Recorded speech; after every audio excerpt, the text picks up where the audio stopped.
Hello, today's May 7th, 2026, and in a week from today, I will finally be on the Pacific Crest Trail.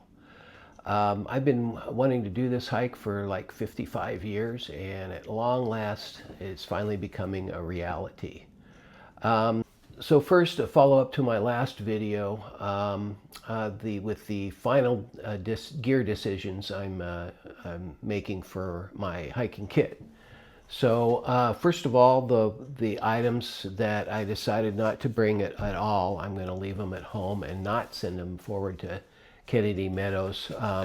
The heaviest one, of course, is this tripod chair. So I'm not going to be bringing that to either Campo or Kennedy Meadows just because of weight. I decided to use for backup water filtration or treatment, I decided not to bring the Sawyer mini squeeze, and instead we'll be taking the Acclimate drops liquid, because if I ever get in a situation with like the water's really bad, I can double treat it by filtering it first and then treating it chemically with the Acclimate, which will get rid of which will kill everything that remains, including viruses. So there's that. And of course I won't be bringing this cup that's redundant. And then the last video I mentioned a few items that I was trying to choose between. I had like a couple of different shirts I had in my clothing kit, and so I decided to not bring the long sleeve Patagonia shirt to Campo, but I am going to bring it to, I'm going to ship it with my Kennedy Meadows resupply, so that'll be on there, and also the REI warm long johns. Those will be sent to Kennedy Meadows instead of bringing them to Campo. Same with my bandana and my REI pack towel, just because I'm trying to save weight in the desert section due to the water carries.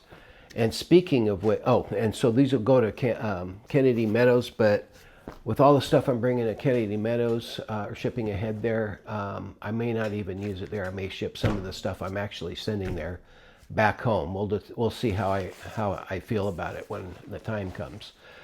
So yeah, now the water situation in the desert section has changed. It's getting drier and drier. The natural water sources are drying up, some of them. And especially in the first 20 miles, there was a water cache there that was maintained by a trail angel, but he can no longer do that.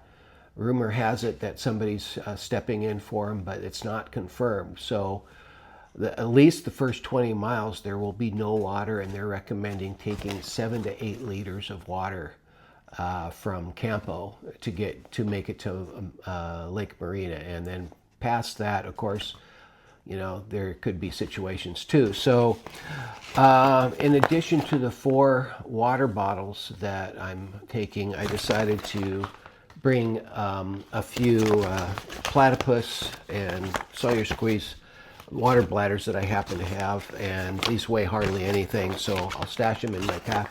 If I need to fill them with water for extra water carrying capacity, I'll do that, but if I don't have to, I don't really want to, because I don't want to exceed the 35-pound rated carrying capacity of my pack. So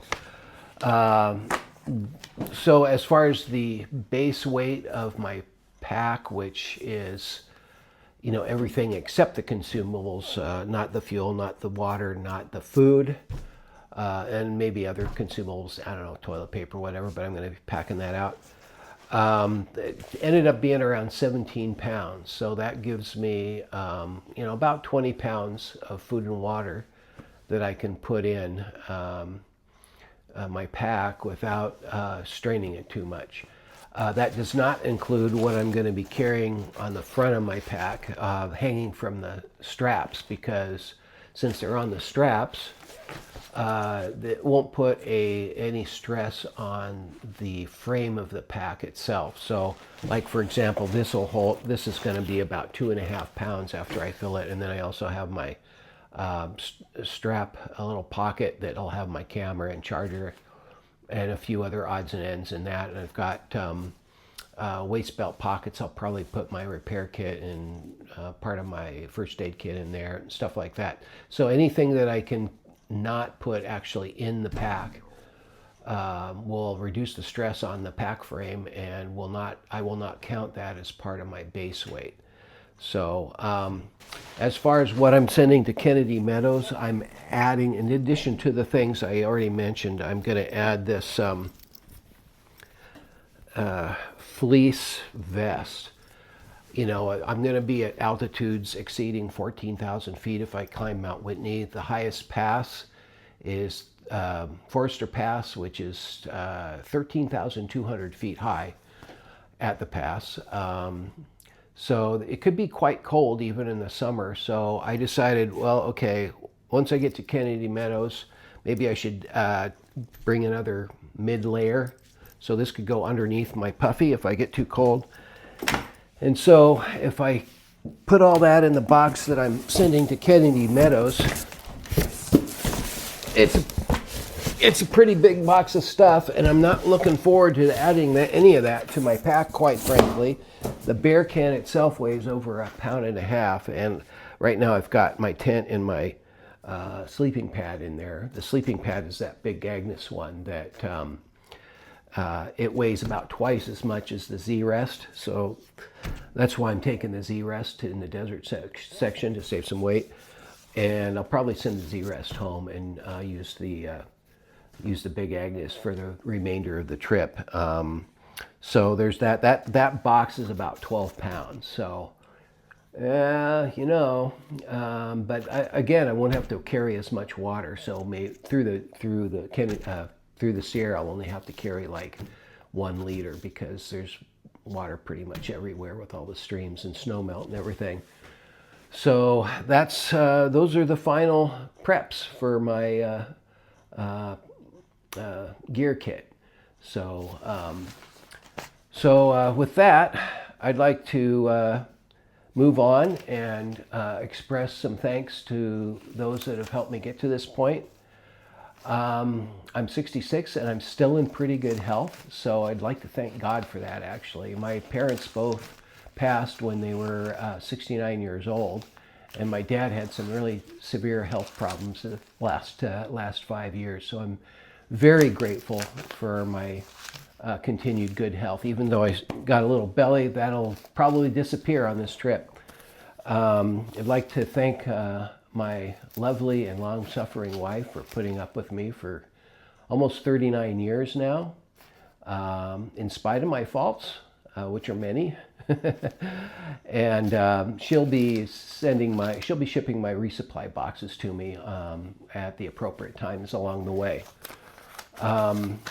There's another YouTuber I'm especially grateful to, Carl Blanchett. Hi, Carl, if you're watching. His trail name is Rabbit. I presume because of how fast he did the PCT in 2024. He finished it in 89 days, which is pretty remarkable. And then he did it again in 2025 at a much more relaxed pace. And on both occasions, he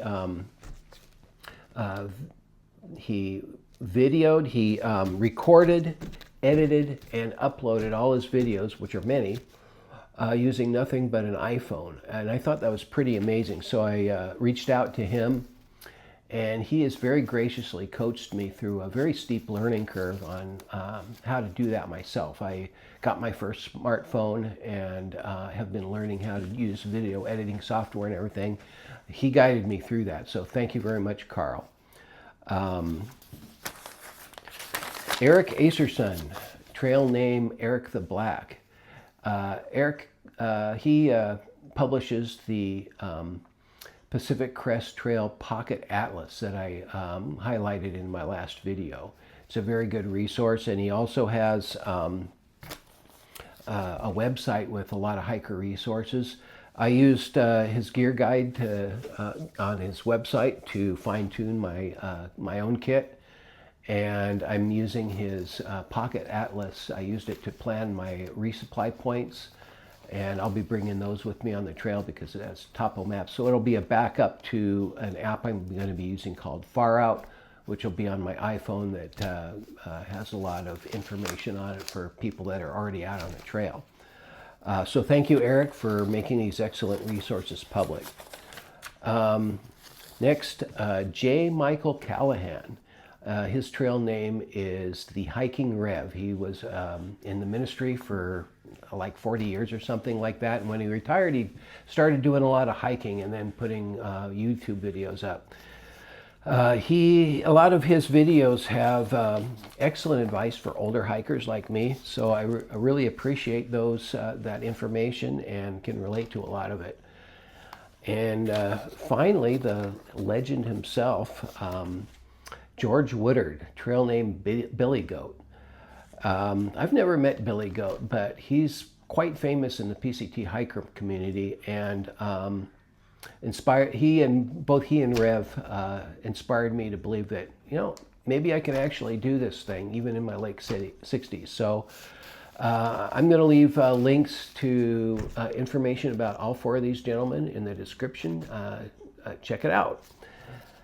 And so that's it for now. I hope you'll follow along with me on YouTube on my journey. Starting next week, I'll be posting from the trail. So see you then, and bye for now.